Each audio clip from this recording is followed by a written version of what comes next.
Could the potential ownership situation that's pending the Denver Broncos impact a potential head coaching search in 2022? How might that affect general manager George Paton as well if the Broncos transition of ownership officially begins after this offseason? Plus, will the Broncos offensive line look the same going into 2022? And what about the Broncos cornerback room? What does that look like beyond this season? Sayre, Bedinger, myself, we break it down and much more on today's brand new episode, Locked on Broncos.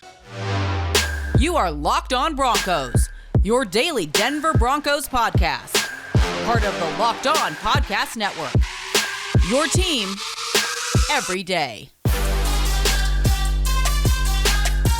What's up, Broncos country? Welcome back into a brand new episode of Locked on Broncos, your daily Denver Broncos podcast here on the Locked on NFL Network, your team every day from the South Stands to the end zone. I'm your host, as always, Cody Roark, joined alongside by my co-host, Sayre Bedinger. Both of us, we cover the Denver Broncos for the Locked on Network and 9 News, so make sure you follow, free and available everywhere you get your podcast. Hit that subscribe button here on YouTube, and thank you so much, Broncos country, for making Locked on Broncos your first listen of the day. We have you covered every single day, all year long. There is no offseason here. Sayre, my friend, great to see you. Look, today's episode is kind of aligned as a mailbag episode, but we had some really great questions we're going to build out today's show with. And man, I tell you what, Broncos country, they brought the heat.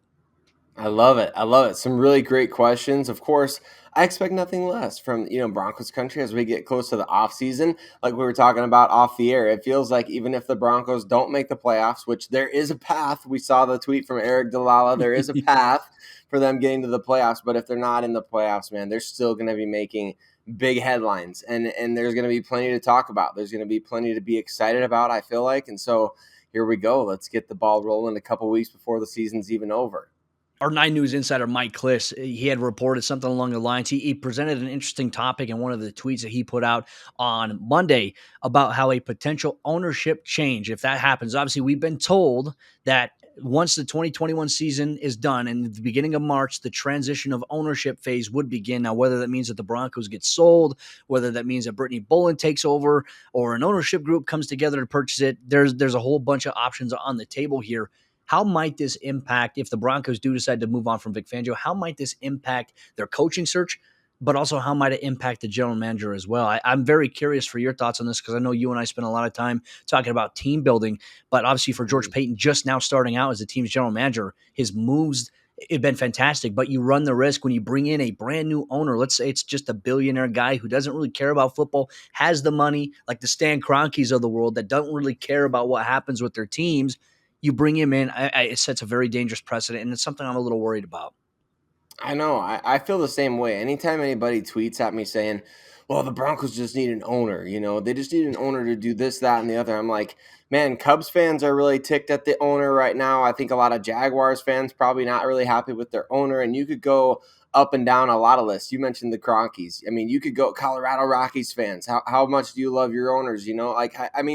It's just, it's funny. It's funny to me that people think an owner is just going to come in and fix everything. I think the right owner and a good owner is going to be able to come in and carry on the legacy that I feel like Pat Bowlen would really want for this team. And Joe Ellis is the guy that's in charge of that. So people need to remember first and foremost that like Joe Ellis and the trust, they're in charge of handing this over to somebody else, of selling this team. So like when we're talking about the head coaching position over the next 4, 5, 6 years or whatever, we're talking about an owner coming in and being approved by Joe Ellis and likely having a number of meetings with Joe Ellis and the trust and George Paton and all 31 other NFL owners too.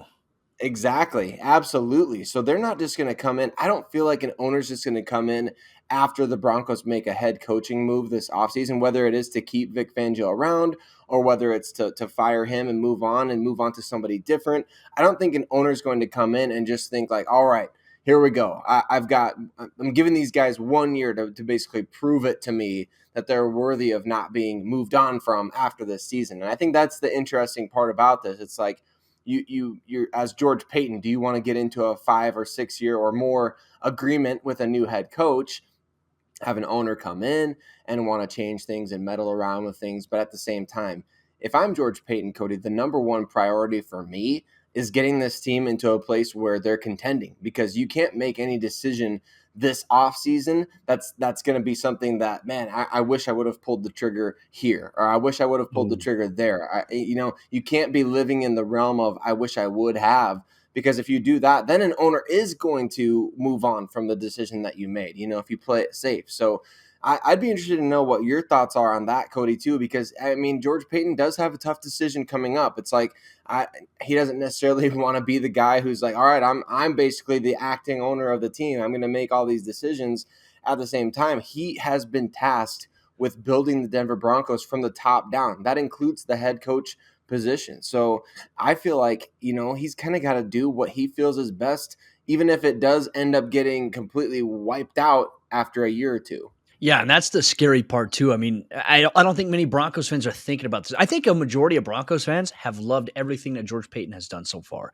And I think for any owner, if there's a new potential owner coming in, whether it's a group, whether it's a sole person coming in and wanting to control the day-to-day, there's got to be that collaboration with George Paton. And what George Paton has done so far has given me the optimistic side. He's very careful, right? And I think he's very, articulate in his calculations as to, will this player add value to our team? Will they take away?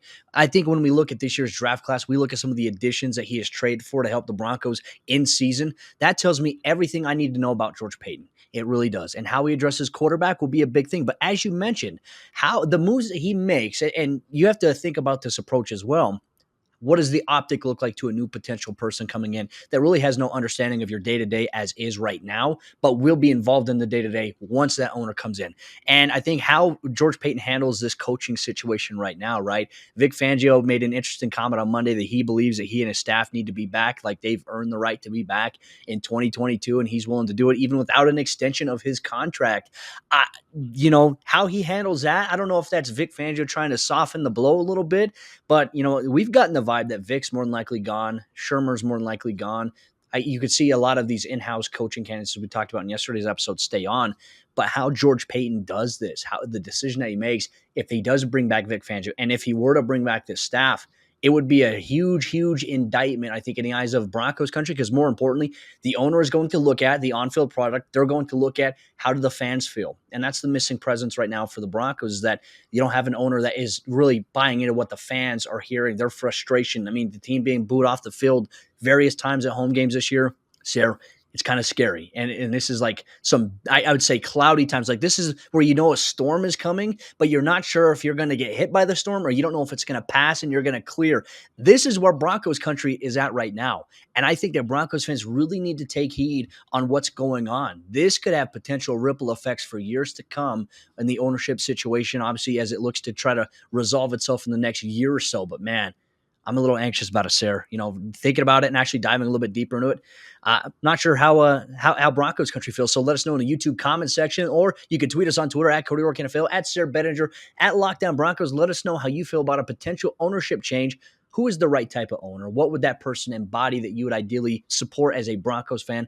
We care to hear about that. But Broncos country, coming up here in just a moment, we're going to tie But Broncos country, coming up here in just a moment, we're going to take a little bit of a look at the Broncos offensive line as it is right now. What will it look like after this season with 2 games remaining? There's a lot of questions based on performance, based on contract, that Sayre Bedinger, myself, we're going to get into coming up here in just a moment. But real quick, let me tell you about the Locked On Nuggets podcast, hosted by Adam Mares and Matt Moore. For 2 consecutive games in a row, the Denver Nuggets will take on the Golden State Warriors, who are off to a red-hot start. They got everybody back. Steph Curry is lighting it up, and Nikola Jokic is trying to find a way to rally this Denver Nuggets team that is undermanned without some of their key players. How are the Nuggets navigating through this tough stretch of their schedule? Check out Locked On Nuggets with Adam Mares and Matt Moore wherever you get your podcasts. All right, so jumping into the second half action on today's episode, Locked On Broncos. Just a reminder, Broncos country, thank you so much for tuning into today's episode of the show. Thank you for making us your first listen of the day. We have a daily podcast for you, which is free and available everywhere you get your podcast. And you can also watch us on your TV, on your computer, or on your smartphone on the YouTube channel. Make sure you hit that subscribe button on the Locked On Broncos YouTube channel. Turn on notifications, and anytime you watch a video, hit that thumbs up button and like it. It helps out with the algorithm. It pushes our content out to even more Broncos country fans who may not know that this podcast exists. Thank you for helping us grow the show, Broncos country. Your support, your interaction means the world to both Sayre and myself. But Sayre, a great topic of discussion here that one of our listeners sent in for our mailbag. What does the Broncos starting offensive line look like in 2022? And I started to think about it. It's a really good question because there's a lot of uncertainty right now at several positions. More importantly, will there be any changes? And I'm eager for your thoughts. I mean, particularly at right guard, right tackle. Do you foresee any changes for the Broncos offensive line going into 2022? Boy, I think you have to say yes, just based on where things are at right now and the game that we just saw them play, against the Raiders. It wasn't very good. And so I wonder what the Broncos are going to do on the offensive line in 2022 myself, Cody. It's one of those things where, yeah, we know Garrett Bowles, he's under contract. He's got the long-term deal at left tackle. I think Dalton Risner is an interesting one at the left guard position where you evaluate now that he's been on the team for 3 seasons. I think you now have to get a little bit more critical about the progression that he's shown in those 3 seasons. Has he shown enough to be the unquestioned starter at left guard in 2022? I would say probably, but we'll see. At center, Lloyd Cushenberry, I think he's another one, like you mentioned, right guard and right tackle. What's going to happen there? There's obviously, Bobby Massey has had a pretty good season in 2021. So do the Broncos re-sign him? Do they go to the draft? Do they look to free agency again? There's a lot of question marks up there. Like you mentioned, Quinn Miners at the right guard position. Will he still be there, or will he kick over to the left side and take Dalton Risner's spot and Graham Glasgow? Will the team, bring him back when he's healthy? So I don't know. I feel like there's a lot unknown there. And especially with the coaching staff in flux, Cody, does Mike Munchak come back in 2022 as well? So there's just so much that's up in the air right now. And I think, like, if you look in terms, if you get really super critical about guys and positions that could be upgraded in 2022, realistically, I think that's where the conversation kind of takes that next step. In the draft, if you have an opportunity to get a guy like Tyler Linderbaum from Iowa, one of the best centers in all of college football, would you take him and potentially upgrade over Lloyd Cushenberry? I would say that's something that you consider, but maybe it could end up being, because of availability, because of how the Broncos allocate resources elsewhere, it could end up being a lot more of incumbents in 2022 than new players. And that's the interesting part about it, because there's so many different factors. I mean, I think everybody in general, when we just talk broad football with fans alike, they'll bring up like, oh, the offensive line. They'll make you a couple of pinpoints about this player, but really a decision that impacts this player may impact the player right next to him. A move with a coach, like let's say if Mike Munchak were to, get a head coaching offer, go somewhere else to be a head coach or to lead a football team, well, you lose him. Do you keep Chris Cooper on staff, who's been monumental as the assistant guy next to Munchak? Do you keep Mike Munchak on the staff if you bring in a brand new head coach? Which I think any head coach coming in, regardless, Sayre, I would have a very hard time with them looking at Mike Munchak and saying, hey, we're not going to bring him back. Let's bring in the new offensive line coach. Mike Munchak is so well regarded. Sayre, we have seen how bad the Steelers offensive line has been without him and that coaching. And we saw the growth with him there, and we saw the regression after he left. I think he's done a really good job, but you make some great points too about center. In my opinion right here, I think players that are kind of on notice right now, at least with 2 games in the season going into 2022, I think you have to make the claim about Dalton Risner a little bit in terms of consistency and some of the struggles that we've seen him have. He had a really good rookie season, but I think the last 2 seasons he's struggled. And then you have Lloyd Cushenberry, 2 seasons inside the same scheme. He has struggled. So part of me wonders, Sayre, not necessarily blocking scheme by the Broncos with Mike Munchak, Coach Cooper, is it the offensive scheme in general, which is led by Pat Shurmur, which is maybe why we're seeing some of this frustration or these struggles and inconsistency by the Broncos offensive line. That, to me, I think is something that probably not a lot of people dive into enough. Real quick, I want to get your thoughts on that. Do you think it's a product of the players, or do you think it's a product of maybe the offensive scheme? Because I can tell you this. When we go back to 2018, we go back to even early 2019, I look at the Broncos, they had more balance in the run and the pass game than they have in the last 2 years. So they've been primarily running the football so far this year. That's been their strength. But outside of that, I just feel like this has a lot to do with Pat Shurmur's scheme. I know we're kicking him while he's down, essentially, in the eyes of everybody else, but I think it's a very valid point to consider. It really is. I think you have to consider that, absolutely, especially because Pat Shurmur himself was a former offensive lineman, right? He was a center back in the day, which you look at him now and you're like, man, how was that guy ever a center in football? But he was. So I definitely think that scheme plays a little bit into it, Cody, because to me, you look across that offensive line at all the investments that the Broncos have made there. Garrett Bowles, obviously a first-round pick. Dalton Risner, a high second-round choice.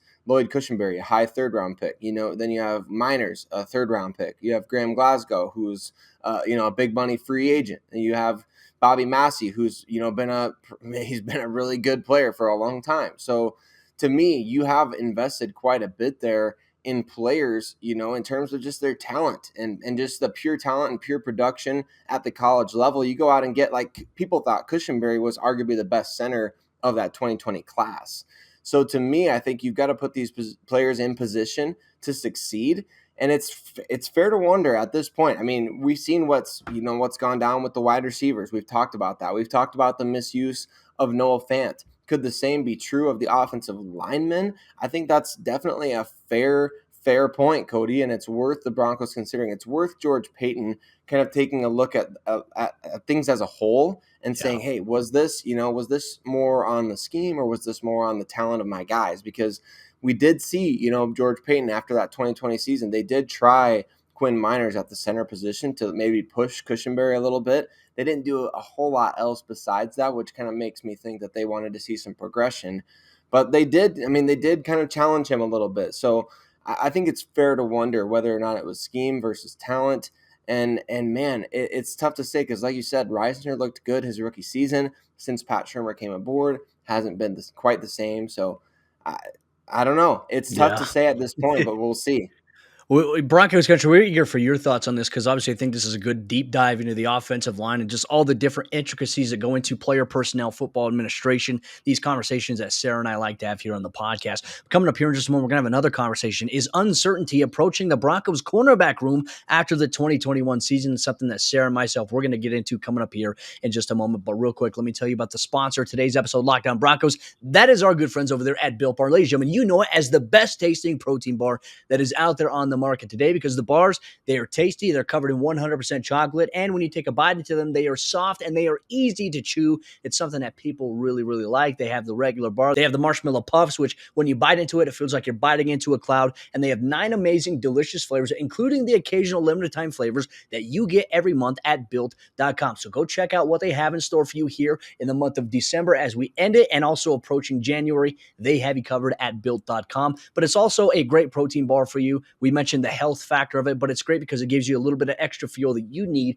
to get through the day. The bars contain 17 grams of protein, 130 calories, and only 4 grams of sugar. That is tremendous value for something that tastes legitimately like a candy bar. So ladies and gentlemen, check it out today at Built.com. And when you go to Built.com and you find a flavor for you or your family, make sure when you go to checkout, you enter promo code LOCKED15, and that's going to get you 15% off your next order at Built.com. Once again, promo code LOCKED15 gets you 15% off your next order at Built.com.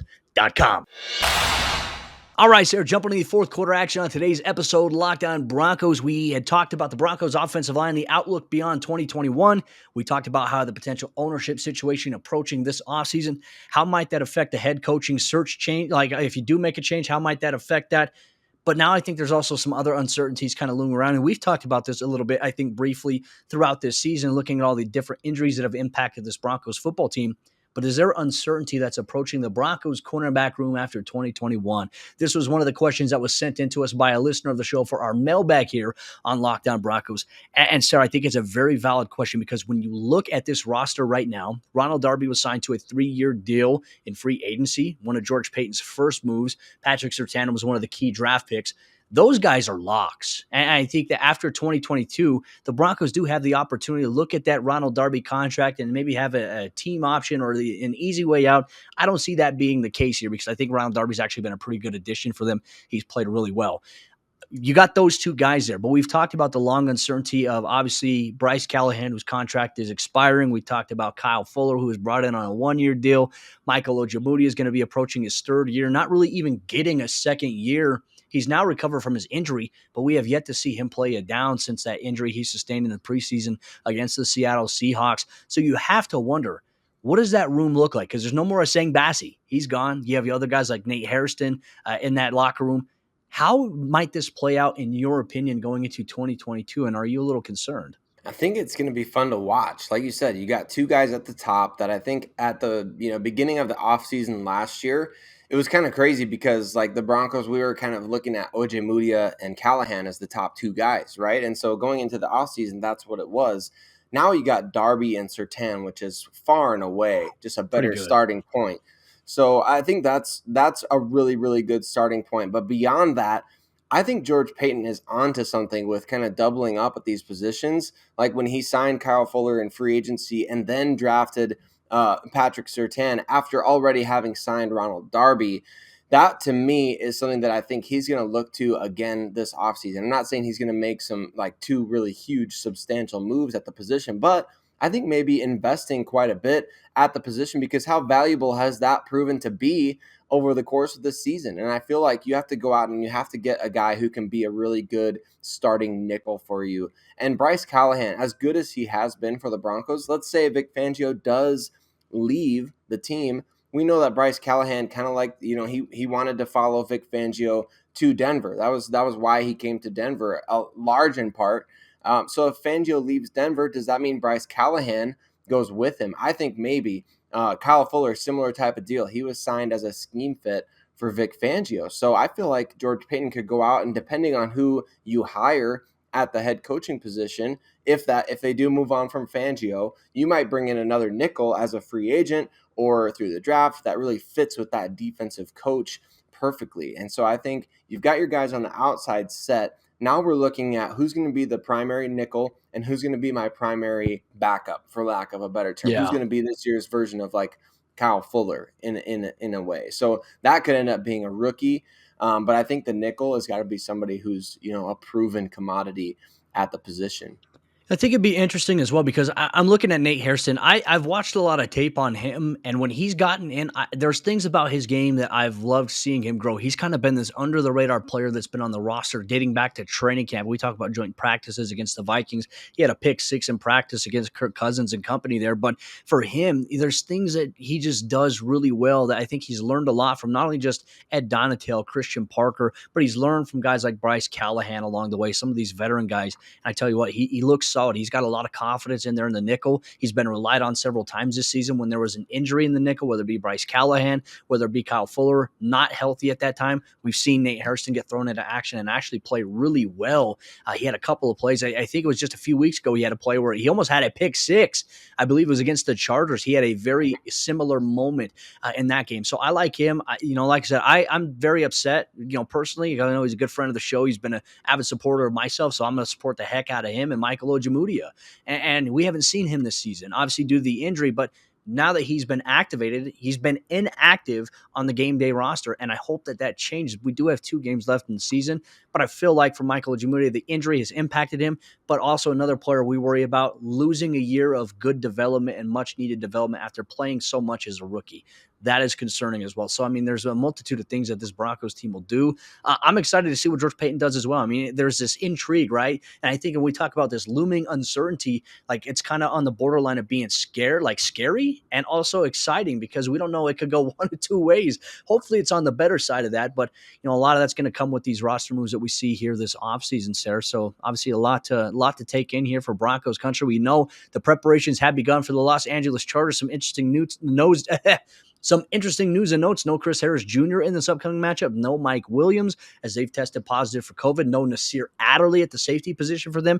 We're going to talk with the guys from Locked On Chargers a little bit later on this week. We have you covered all week long with whatever Broncos news comes out pertaining to this week's game, and not to mention internally with personnel and a variety of other things if any changes are made. Sayre Bedinger, myself, we have you covered, Broncos country, every single day, all year long. Locked On Broncos is the place to be. Thank you so much for making us your first listen today. You can get this podcast free and available everywhere you get your podcast. You can watch us on YouTube. So hit that subscribe button, turn on notifications so you never miss out on all the action. Sayre Bedinger, myself, you know what, Broncos country, we'll be back, and we're going to see you tomorrow for a brand new episode of the show.